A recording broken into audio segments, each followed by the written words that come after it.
Hello दोस्तों, आपका मेरे यूट्यूब चैनल वैलेंटीना में स्वागत है।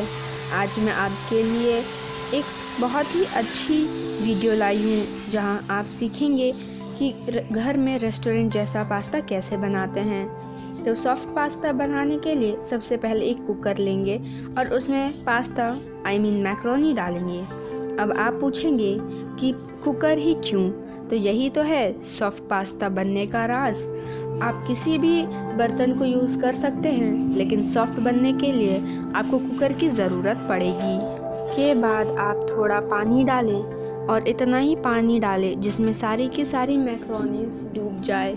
उसके बाद आप लगभग 1 से 2 ग्लास तक पानी डालें ताकि मैक्रोनी बहुत अच्छे से उस पानी में डूब जाए। उसके बाद आप कुकर का ढक्कन अच्छे से बंद करें और उसे मीडियम फ्लेम पर 2 सीटी तक उबालें। उसके बाद तब तक के लिए आप वेजिटेबल्स तैयार कर लें जो हम मैक्रोनी में डालेंगे। हमने यहाँ पर सिर्फ 1 गाजर लिया है, 2 गाजर लिया है। आप कैप्सिकम या बीन किसी भी चीज़ को आप डाल सकते हैं, वो ज़्यादा मैटर नहीं करता। तो आप उसे अच्छे से धोकर छील लें। उसके बाद आप जो वेजिटेबल्स आपने लिया है उसे कद्दूकस कर सकते हैं या तो छोटे छोटे पीसों में काट कर आप उसे मैक्रोनी में डाल सकते हैं। हमने यहाँ पर कद्दूकस किया है। तब तक के लिए कुकर की 2 सीटी बज गई होगी।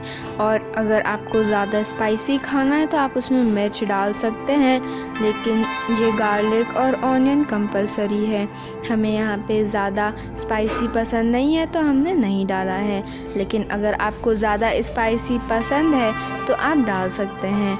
आपको कैसा खाना है वो आपके ऊपर डिपेंड करता है। उसके बाद आप गार्लिक को एकदम छोटे छोटे पीसों में चॉप कर दें और ऑनियन को ज़्यादा छोटे पीसों में ना काटें ताकि आप जब मैक्रोनी खाएं तो आपको उसका फ्लेवर अच्छे से मिले।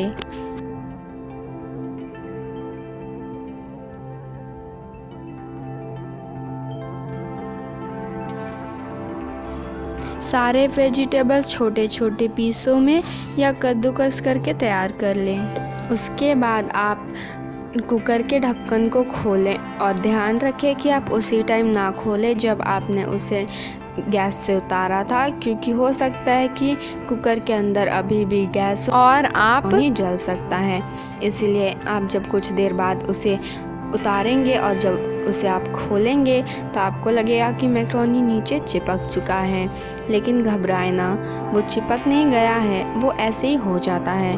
आप किसी स्पून से उसे अलग करें और उसे किसी बर्तन में दूसरे बर्तन में ट्रांसफ़र कर दें छानने का मतलब है पानी, और मैक्रोनी को अलग कर दें। उसके बाद आप सारे के सारे मैक्रोनी को अलग कर दें, क्योंकि फूड को वेस्ट नहीं करना चाहिए। उसके बाद आप मेक श्योर कर लीजिए कि आपने सारे मैक्रोनी निकाल दिए हैं और उसे कुछ देर के लिए ऐसे ही छोड़ दें। उसके बाद आप उसमें हल्की हल्की रिफ़ाइन तेल डाल दें। आप उसमें 1 से 2 चम्मच तक रिफ़ाइन तेल डाल सकते हैं। उसके बाद आप उसे 1 स्पून के हेल्प से पूरे रिफ़ाइन तेल को आप मैक्रोनी में डाल दें, फैला दें, क्योंकि इससे ये होगा कि हमारा मैक्रोनी आपस में चिपकेगा नहीं। उसके बाद आप मीडियम फ्लेम पर एक कढ़ाई लें और उसमें 3 से 4 टेबल स्पून रिफ़ाइन ऑयल डालें और उसे पूरे कढ़ाई पर फैला दें ताकि हमारा मैक्रोनी उसमें चिपके नहीं। जैसे कि आप स्क्रीन में देख सकते हैं, बिल्कुल ऐसे ही डालें। और उसके बाद हम उस तेल को गर्म होने दें कुछ देर के लिए, कुछ देर मतलब 3 से 4 मिनट के लिए। उसके बाद जो वेजिटेबल्स हमने काटी थी उसे आप उसी गर्म तेल पर डाल दें और उसे भूंजें। उसके बाद आप उसे तब तक के लिए फ्राई करें जब तक के लिए वो गोल्डन ब्राउन ना हो जाए।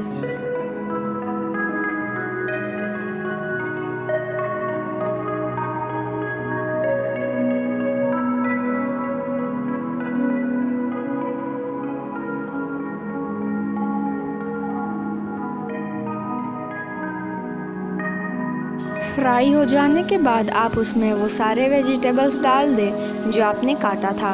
हमने यहाँ पर कैरेट को चॉप किया था। आपने जिस वेजिटेबल को चॉप किया है आप उसे डाल सकते हैं।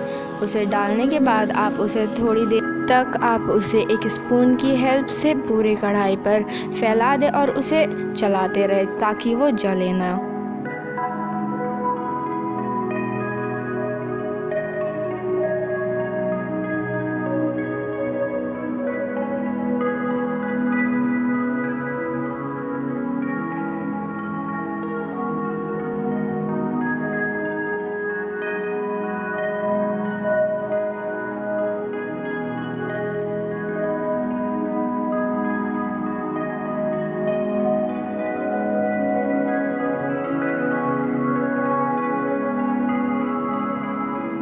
वेजिटेबल्स को ऐसे ही थोड़ी देर फ्राई करने के बाद आप उसमें मैक्रोनीस डाल दें।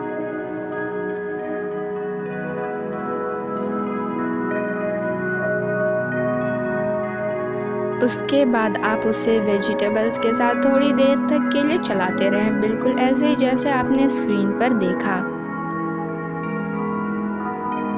ये सारी चीज़ कर लेने के बाद आप उसमें पास्ता मसाला डाल सकते हैं। उसे काटे और डाल दें। ये पास्ता मसाला के लिए आपको ज़्यादा स्ट्रगल नहीं करना पड़ेगा, ये आपको किसी भी मार्केट में मिल जाएगा।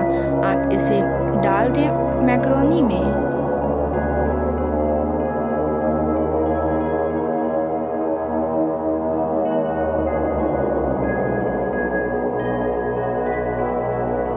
पास्ता मसाला डालने के बाद आप उसे किसी भी स्पून की हेल्प से उसे अच्छी तरह से चला लें और आप मेक श्योर कर लीजिए कि एक भी मैक्रोनी नीचे नहीं चिपकना चाहिए कढ़ाई से। अगर वो चिपक गया तो उसका टेस्ट बहुत ख़राब हो जाएगा। आप उसमें टमाटो केचप भी डाल सकते हैं इफ़ यू विश, लेकिन टमाटो केचप से इसका टेस्ट और भी ज़्यादा अच्छा हो जाएगा। केचप डालने के बाद आप उसे अच्छी तरह से चलाते रहें और मेक श्योर कर लें कि एक भी मैक्रोनी कढ़ाई पर नहीं चिपकना चाहिए, नहीं तो वो टेस्ट ख़राब कर देता है। आप उसे चलाते रहें जब तक के लिए वो लगता नहीं आपको कि वो पक गया है। उसके बाद आप उसमें थोड़ा पानी डालें और फिर आप बिल्कुल ऐसे ही चलाते रहें जैसे आप अपने स्क्रीन पर देख रहे हो।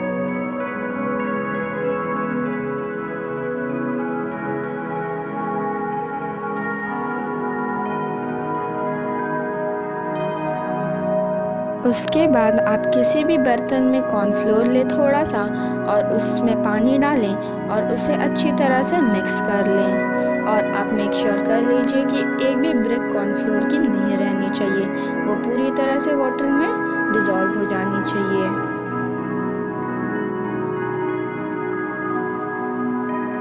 उसके बाद आप पास्ता में वो जो कॉर्नफ्लोर वाटर हमने बनाया था इसे डाल लें और उसे बहुत ही ज़्यादा अच्छी तरह से मिक्स कर लें किसी भी स्पून की हेल्प से। आप ऐसे ही 2 से 3 मिनट तक करते रहे जैसा आप स्क्रीन पर देख रहे हो।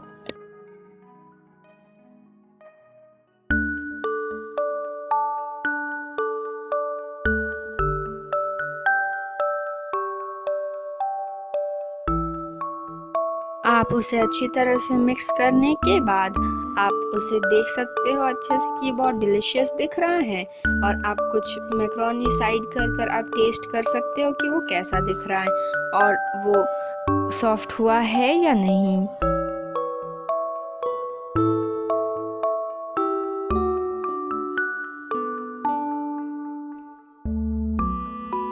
आप अच्छी तरह से कुक करने के बाद जब आप उसे प्लेट पर सर्व करोगे या डिस्ट्रीब्यूट करोगे तो आप देख सकते हो कि ये कितना डिलीशियस दिख रहा है और यम्मी दिख रहा है और इसका कलर भी बहुत ही ज़्यादा अच्छा दिख रहा है।